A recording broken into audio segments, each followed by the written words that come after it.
one last question, and this comes from a very personal place because you know I've followed someone who you've now been working with quite frequently. I've really liked Melinda Farrell's work, whether it be her writing or doing those videos. Earlier they used to be polite inquiries on Quick Info, and now she does the good, bad, and ridiculous.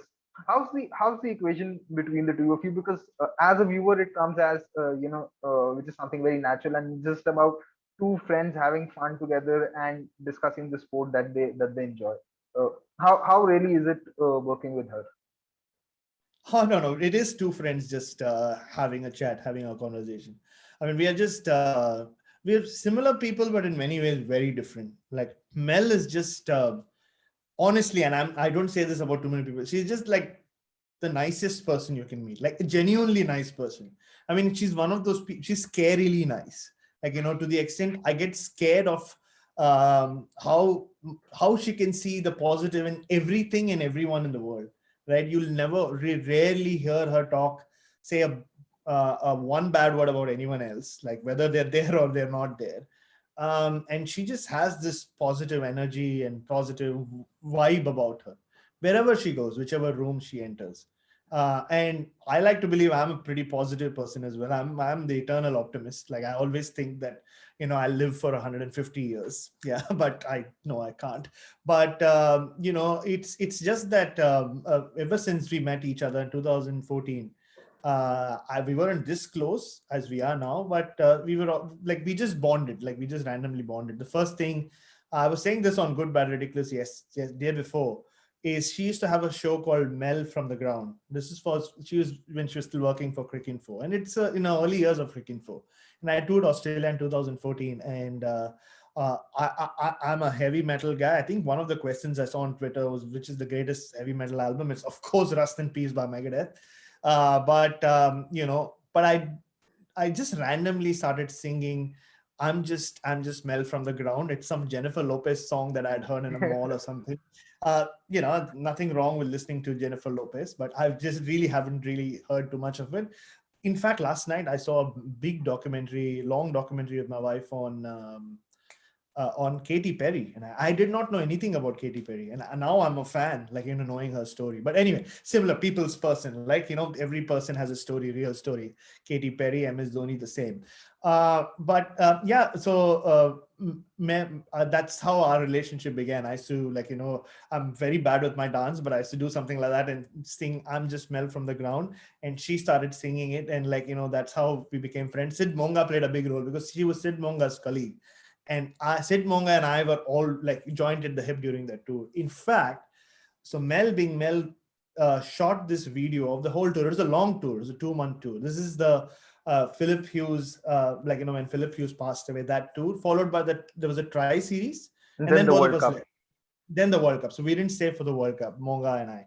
But so it was called the Summer of Love between Bharat and Sid. And so Mel recorded this video, and we had like we didn't know that. So she kept recording us at different points, added some music. She had others also join in, like other journalists like Pete Lawler and a lot of Indian journalists who were on the Turan and Vasu and everyone.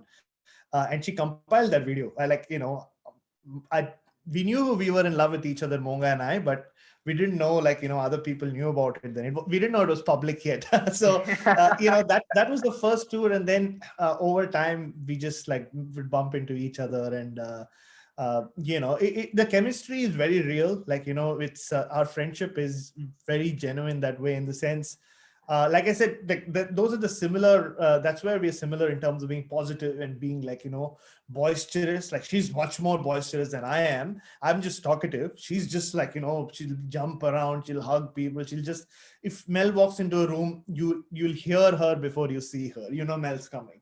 But with me, I'm not that kind of person. I would like to believe I'm a nice person, but I don't think anybody can be as nice as Mel. But the whole Good Bad Ridiculous thing started at the start of this summer, where she was in between jobs, and she was like, "Oh, what do you think I should do?" I said, "You're Mel Farrell. Where's your YouTube channel?"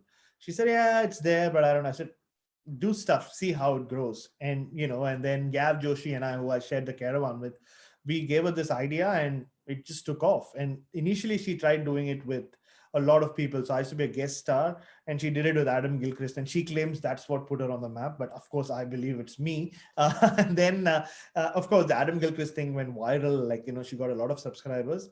And then I just became a regular guest, and we both realized organically that, look, we just seem to have this chemistry on air that a lot of people think we do.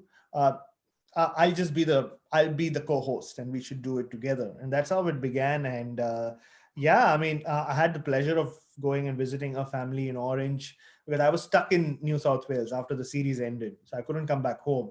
So they asked me to drive around rural New South Wales for like 2 weeks. So started with going to Mel's beautiful hometown of Orange. I met her mother, met her niece. It was a good time.